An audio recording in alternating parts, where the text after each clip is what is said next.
All right, today we're going to dive into something pretty radical, a new way of thinking about our digital lives. We're talking about a framework that treats your attention and even your nervous system as the most valuable thing you own. It's basically a whole new operating system for being human in the age of AI. So let's just start with the question that's on everyone's mind, right? Are you actually in charge of your tech, or does it feel like it's in charge of you? You know that feeling? Being pulled in a million directions, the endless scrolling without even thinking. Well, this framework we're exploring doesn't just offer an answer. It offers a whole new way to operate. So before we can get to the solution, we've got to really understand the problem.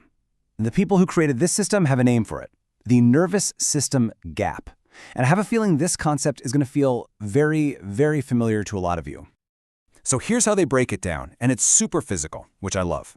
On one side, you've got what they call frequency static. That's the endless scroll, the constant notifications, that chaotic buzz from your feed. It's all engineered to give you a quick dopamine hit, but it's like junk food for your brain. There's no real nourishment there. And on the other side, there's resonant truth. Think about the feeling of walking in a park or having a real, deep conversation. That gap, the space between those two feelings, that's where all our modern anxiety and burnout lives. Okay, so how in the world do we bridge that gap? Well, the answer they propose is this really fascinating model called the NLMA cycle. It's actually inspired by the figure-8 path that the sun traces in the sky over a full year, and it's meant to completely reframe our relationship with our digital tools. Let's dig into how that actually works. So the core idea here is something they call quantum symbiosis, and right away, they want you to just throw out the idea that you're just a user. This model says we are in a constant reinforcing loop with our tech. It's a real entanglement. Our choices, our clicks, what we search for, all of that is training the AI. And in turn, the AI's answers, its suggestions, the feed it serves us, that is actively shaping our thoughts and our actions. It's this continuous figure-8 dance. And the crucial takeaway is, we are not passive consumers here. We are co-creating our digital reality, whether we realize it or not. And this whole loop, this figure-8 dance we're doing with tech, it's broken down into 4 distinct phases, or seasons, that we all cycle through with any new technology. I want you to think about the last app you got really into, or the last AI tool you started using. You've definitely been through these seasons, even if you didn't have a name for them. First up is the season of growth. This is the honeymoon period. Remember the first time you used a tool like ChatGPT or Midjourney? It's that moment of wow. Suddenly, you're just filled with this incredible sense of potential. It's sparking new ideas, it's making your work easier, and you feel totally empowered, creative, and autonomous. It honestly feels like you've just been given a superpower. And from there, we often move right into the season of connection. The tool isn't just for you anymore. It becomes a bridge to other people. You start using it to work on projects together, to build online communities, or maybe just to connect more deeply with your friends and family. It goes from being a personal tool to a social one. But then comes the season of excess. The framework calls this the red zone. And that tool that felt like a superpower, well, now it kind of feels like a crutch. You become way too reliant on it, the notifications start to feel addictive, and you can almost feel the algorithm just feeding your own biases right back to you. This is that turning point where the technology starts managing you. And that burnout leads us to the most important season of all, the reset. Now, this isn't just about logging off for a while. It's a deliberate, conscious choice to take back your sovereignty. It's about setting real boundaries, reconnecting with the actual world around you, and making space for self-awareness. It's the antidote to the toxicity of that excess season, and it lets you get back in balance. You can choose to re-enter the cycle, but this time on your own terms. Okay, so that's the map, that's the cycle, but how do you actually navigate it?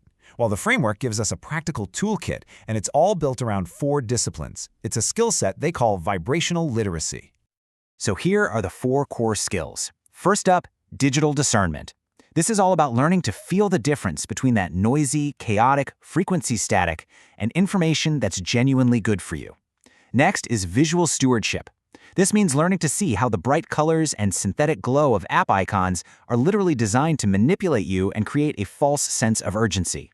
Third is auditory wellness, making a conscious choice to be around sounds that calm your nervous system, not ones that rev it up.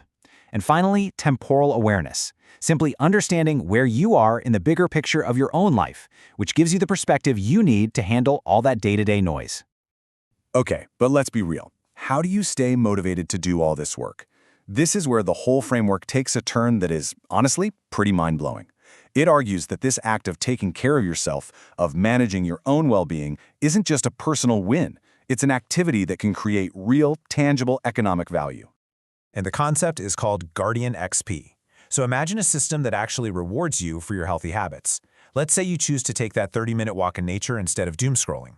That action, once it's verified, earns you a unique digital asset on the XRPL. This literally transforms the abstract work of staying balanced into a concrete economic benefit for you and your family. It's a system designed to pay you to be well. How cool is that? And this deep sense of purpose is all wrapped up in this oath that people in the program take. It reframes these little everyday actions as these powerful contributions to something much bigger. And that last line is just so powerful. I am a little guardian, and I log in to reality. It's a complete flip of the script on our current world.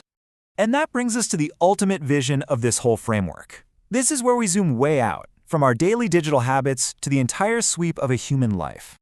It's called the 100-year life clock. It divides our life into these 4 25-year quarters, and each one has its own sacred purpose. So from birth to 25, that's the dawn of formation. That's where we're planting the seeds of who we are. From 26 to 50, that's the noon of expression. That's when we're out in the world making our mark. Then 51 to 75 is the sunset of integration, a time for harvesting all the wisdom we've gained. And finally, 76 to 100 is the midnight of seed sowing, where our job is to pass that wisdom on to the next generation, completing the whole cycle. It's just a beautiful way to see that every single part of life has its own divine assignment. And this right here, this is the whole point. This is the final, crucial takeaway of the entire system. It's a direct challenge to this popular idea that our destiny is to somehow merge with our technology. Instead, it argues for a totally different path. A path where we stay distinctly human, where we are the masters of our tools, not the other way around. The goal isn't to evolve into machines. The goal is to steward them, to guide them, in a way that unlocks even more of our own human potential and glory. And that leaves you with a really profound question. Which path are you on?